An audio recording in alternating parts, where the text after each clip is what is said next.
আসসালামু আলাইকুম। Hello guys, আমি পাসপোর্ট নিয়ে একটা পোস্ট করেছি আপনাদের উপকারের জন্য। যারা পুরাতন আপনারা তারা তো জানেনই, তারা স্কিপ করে চলে যেতে পারেন। যারা নতুন শুধু তাদের জন্য আমার এই পোস্টটা।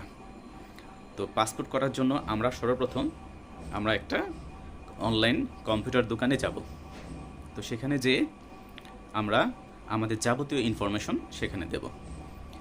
তো ইনফরমেশন দেওয়ার সময় আমরা খেয়াল রাখতে হবে আমাদের যে সময়টা পাসপোর্টে যে আমরা ফিঙ্গার দিতে যাব সেই সময়টা হতে হবে সকালে। সকালে দিলে বুদ্ধিমানের কাজ হবে। তো প্রথম ধাপ শেষ, সেখানে আপনার 100 থেকে 150 টাকা নেবে। তো প্রথম ধাপ শেষ, তারপরে হচ্ছে আপনার যেতে হবে একটা ব্যাংকে। সবচেয়ে ভালো হয় যদি আপনি সোনালী ব্যাংকে যান। তো সোনালী ব্যাংকে যেয়ে সেখানে আপনার 5,700 টাকা লাগবে। সোনালী ব্যাংকের নিচে আপনি যে কম্পিউটার দোকান